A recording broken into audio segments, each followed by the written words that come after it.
there any marks on her at all? Well, I can see marks on her neck. That was.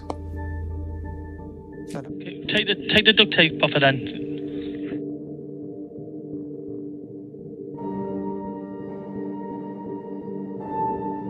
An argument in the car over it, and he had hit her. Please, can you send someone? Yeah, I am. Can I take your name, please?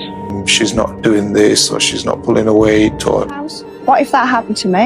You know, I've got children. Happened to beautiful Jessica. She was so happy. She had a smile on her face that I won't forget.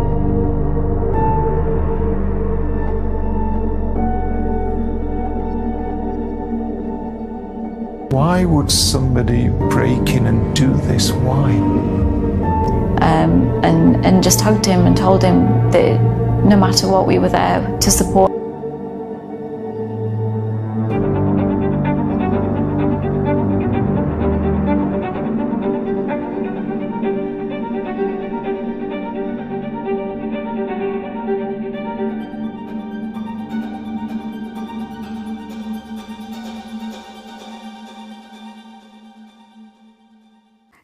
मई 2018 रात 8:22 पर मितेश नामी आदमी 911 पर call करके अपने घर में होने वाली चोरी की वारदात के बारे में पुलिस को बताता है।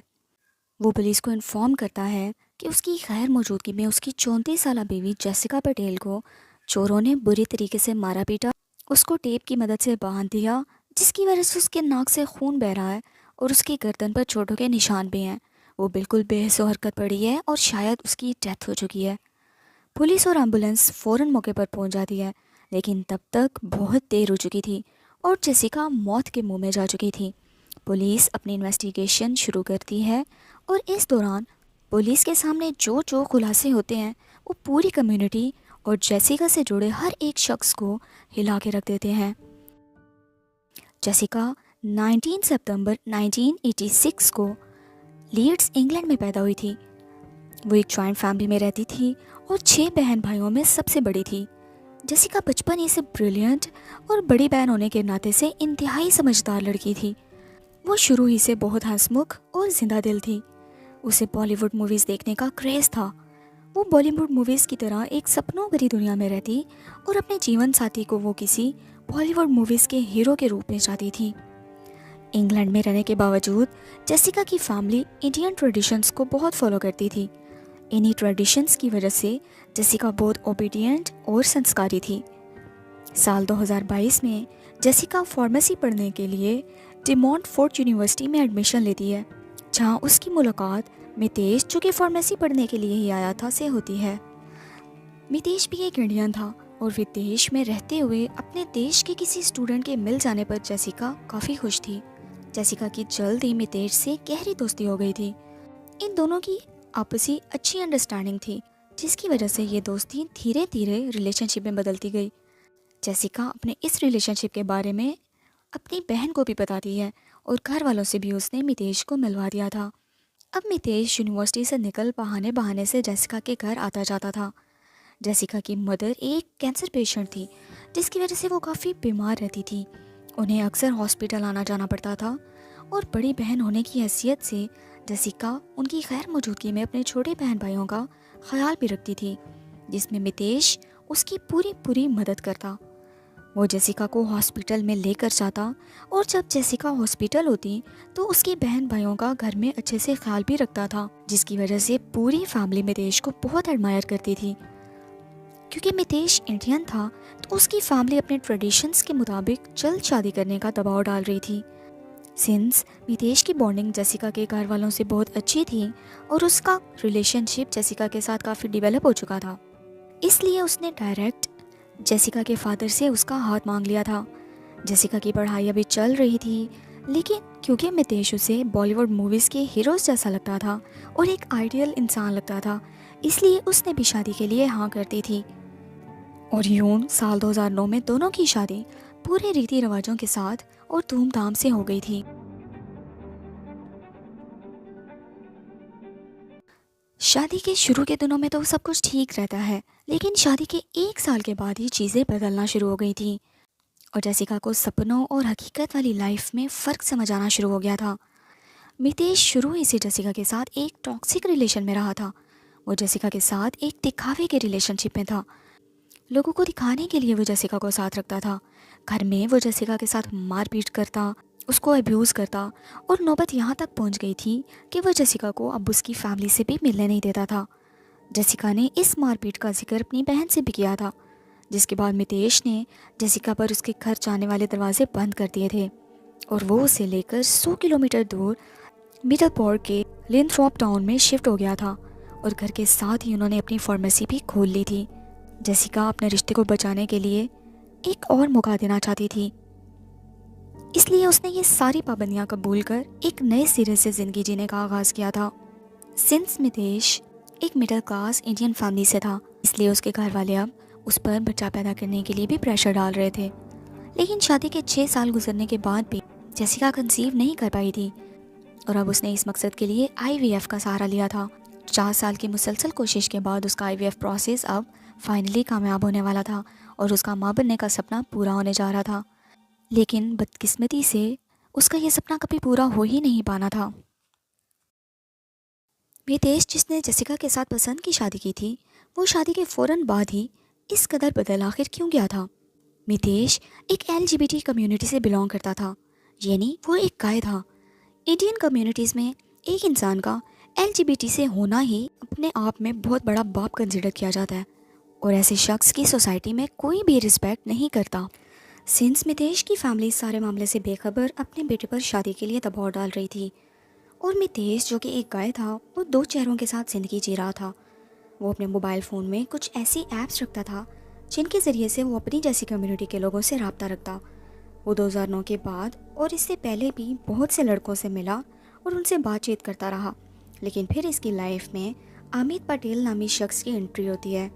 इनका रिलेशनशिप 2006 में स्टार्ट होता है और इन दोनों का रब्ता भी फ़ोन पर ही हुआ था, जिसके बाद 2016 में मितेश ऑस्ट्रेलिया जाकर अमित से मिला भी था। ये दोनों के दरमियान एक बाकायदा रिलेशन डेवलप हो चुका था और इससे बात करने के बाद मितेश ने बाकी तमाम गाय लड़कों से बातचीत करना बंद कर दी थी और वो अमित के साथ ही ऑस्ट्रेलिया में जाकर एक फैमिली बनाना चाहता था।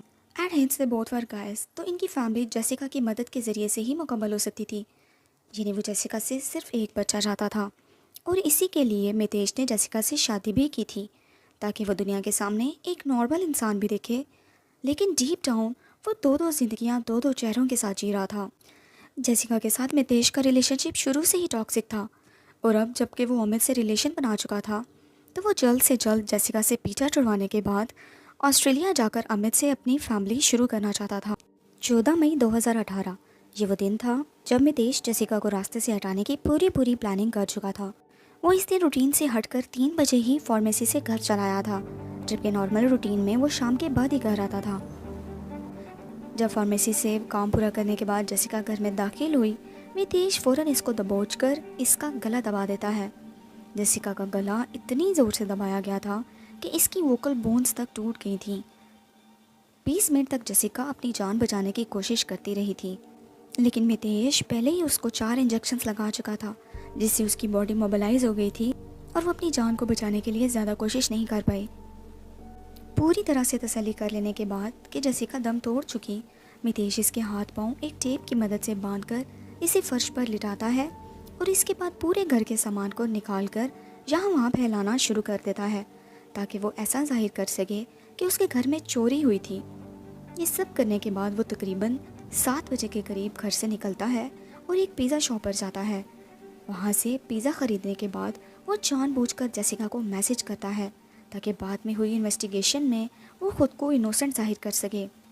इस पिज़्ज़ा शॉप के बारे में मितेश ने इन्वेस्टिगेशन के दौरान पुलिस को बताया भी था, जिसकी CCTV फुटेज पुलिस ने बाद में हासिल भी कर ली थी। रात 8 बजे वो दोबारा घर में दाखिल होता है और 8:22 पर 911 पर ढूंढ रचाते हुए रो कर ये कॉल करता है। Oh, hiya. I think we've been burgled and my wife's been attacked.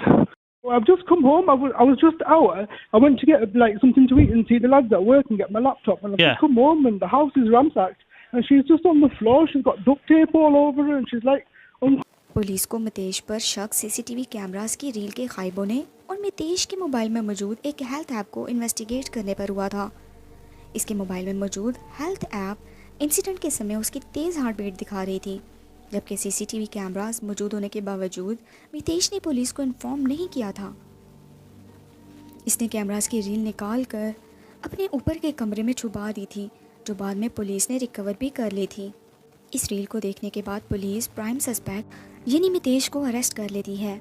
Mitesh जो जसिका को मार देने के बाद से इसकी पूरी फैमिली के साथ रोने धोने का ढोंग रचा रहा था, वो आखिरकार पकड़ा गया था। इसने पकड़े जाने के बाद 3 दफ़ा अपनी स्टेटमेंट्स को बदलने के बाद अदालत में अपने क्राइम को कन्फेस कर लिया था। जसिका की फैमिली के वहमो गुमान में भी नहीं था कि वो मितेश जो इनके साथ माजी में इतना अच्छा बर्ताव करता रहा था, वो इनकी बहन का खूनी निकलेगा।